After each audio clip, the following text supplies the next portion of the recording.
On a spring afternoon in 1985, a CIA officer walked into a Soviet diplomatic facility in Washington, D.C. and handed over a package containing the identities of every agent the United States was running inside Soviet intelligence. Within 18 months, most of those agents were dead, arrested, tried for treason, and shot.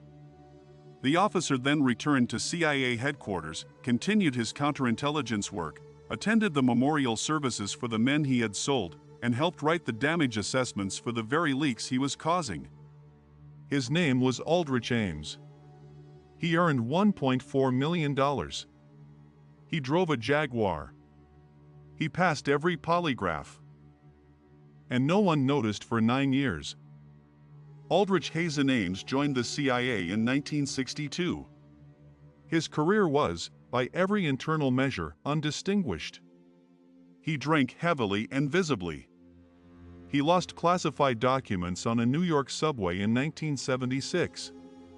He left a briefcase containing the identity of a covert asset on a commuter train.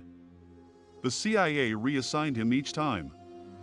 By 1983, through a combination of seniority and institutional inertia, he was chief of Soviet counterintelligence for the CIA's Western Hemisphere Division, one of the most sensitive positions in the agency. He had access to the names of every Soviet officer working secretly for the United States. He knew the operations, the methods, the communication channels, the cover stories. The system that should have stopped him had instead promoted him into the position where his betrayal would cause maximum damage. Every warning sign had been noted, documented, and ignored by an institution that found it more convenient to reassign a problem than to remove it. Ames was not recruited by the KGB. No Soviet intelligence officer approached him, cultivated him, or gradually drew him in. In April 1985, he picked up a phone, called the Soviet embassy, asked for a meeting, and volunteered. His motivation was not ideological. He did not believe in communism, did not feel sympathy for the Soviet Union, did not harbor political grievances against the United States. He needed money. His second wife, Rosario, had expensive tastes. The house, the clothes, the vacations, the credit card bills, his $60,000 CIA salary covered none of it. He told investigators later that he also felt the CIA had never properly recognized his abilities, that the institution owed him a debt it had never paid. The combination, financial desperation, professional resentment, and the certainty that he was smarter than anyone hunting him, produced the most damaging act of espionage in American intelligence history. On June 13, 1985, Ames carried a package out of CIA headquarters and delivered it at a Washington lunch to his KGB contact. The package contained the identities of every Soviet national secretly working for American intelligence, all of them, in a single transfer. The CIA would later call the consequences the 1985 losses. 10 Soviet officers disappeared within 18 months. General Dmitry Polyakov, who had provided intelligence to the United States for 22 years and was considered the most valuable human asset the CIA had ever recruited inside Soviet military intelligence, was arrested, tried, and shot. Valery Martinov and Sergei Motorin, both KGB officers working secretly for the FBI, were recalled to Moscow and executed. Gennady Varenik was shot. Boris Yuzin was imprisoned. The men who died had families. They had believed in what they were doing.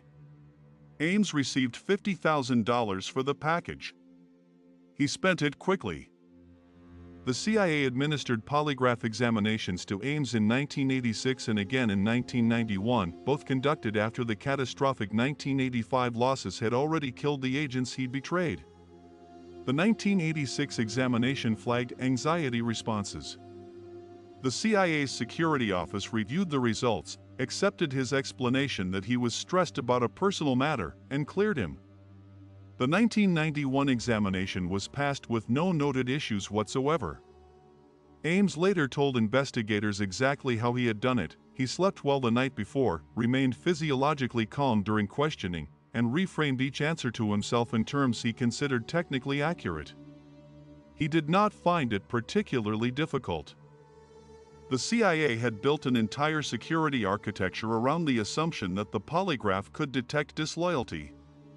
Ames revealed that a person who had spent years operating under deception had, in fact, learned to feel nothing when lying to the institution he was betraying. Through the late 1980s and early 1990s, Aldrich Ames lived a life that was visibly, obviously incompatible with a government salary. He and Rosario paid $540,000 cash for a house in Arlington. He drove a Jaguar. He wore Hermes ties. He paid $30,000 in a single month on a credit card. He remodeled the house. He took European vacations. CIA colleagues noticed and commented. One supervisor later testified under oath that Ames's lifestyle was obviously inconsistent with his compensation. The CIA's security division received an anonymous tip about his finances in 1989. An investigator looked into it briefly, accepted Ames's explanation that his wife had family money from Colombia, and closed the inquiry. No one verified the claim. The investigation lasted approximately a week.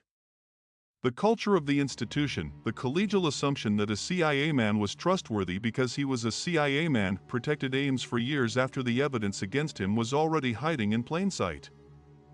Two CIA analysts named Sandy Grimes and Diana Worthen refused to accept the agency's preferred explanation that the 1985 losses were caused by a broken encryption system.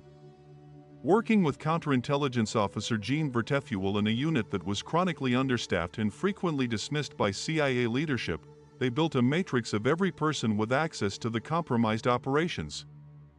Ames appeared on the list.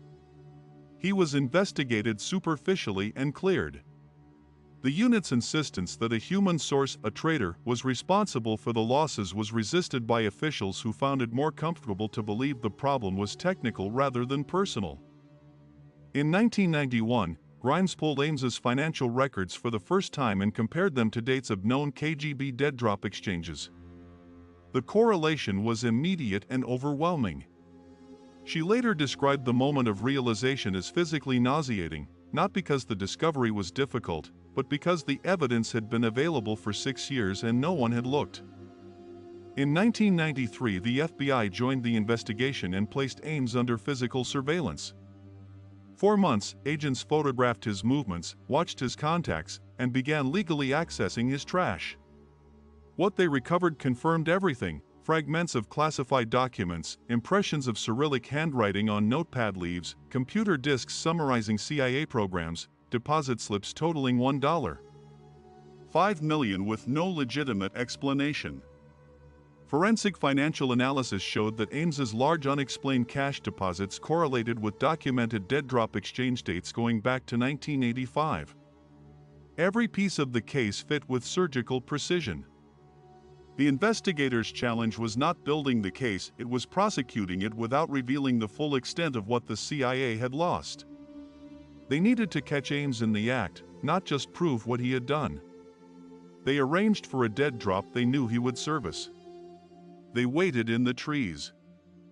On February 21, 1994, Aldrich Ames backed his Jaguar out of his Arlington driveway heading to CIA headquarters.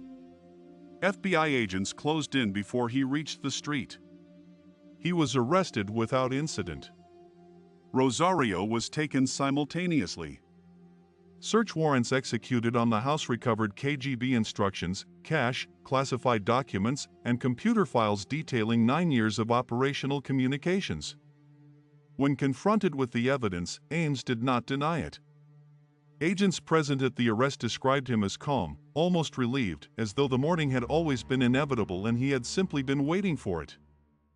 In his first interview, he said he had never believed the KGB would give up his identity. He had been wrong. The file the CIA eventually obtained on him, purchased from a former Russian intelligence officer, contained a fingerprint from a dead drop package. That fingerprint, run against CIA records, produced his name in seconds. The CIA's damage assessment took months to complete and has never been fully declassified.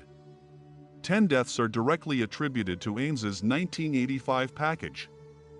Dozens of intelligence operations were compromised across 9 years. Hundreds of millions of dollars in intelligence programs were rendered worthless. The CIA also discovered that Ames had been handling some of the very counterintelligence programs designed to find Soviet penetrations of the agency, meaning he had been reading, in real time, every investigation that had come close to identifying him and adjusting accordingly. He had reviewed files on himself. He had attended briefings about finding people like him. The full list of what he compromised has never been made public. The CIA's assessment, provided to Congress in classified form, was described by the Congressional Intelligence Committees as catastrophic in scope. Several analysts believe it represents the most comprehensive penetration of a Western intelligence service by any adversary in the history of the Cold War. Aldrich Ames pleaded guilty to espionage and was sentenced to life in federal prison without parole. Rosario received 63 months and was deported to Colombia. Ames is currently held at a federal correctional institution in Pennsylvania. In interviews conducted since his incarceration, he has maintained the same detached analytical tone he used in his CIA career, discussing his crimes as though examining another person's decisions. He has expressed regret for the deaths his information caused. He has also, in the same interviews, said he believed détente was coming and that the information would become irrelevant before it could be used against the people he named. He was wrong by 18 months. The reforms the CIA implemented after his arrest were real and substantial. The culture that produced him, that promoted him past every warning sign, accepted every implausible explanation, and trusted the polygraph over the obvious evidence of his lifestyle, is harder to reform than a security procedure. 10 people were executed because Aldrich Ames handed their names across a Washington lunch table. He then went back to CIA headquarters and attended their memorial services. The institution that employed him missed every warning sign for 9 years: the financial records, the lifestyle, the polygraph anomalies, the anonymous tips.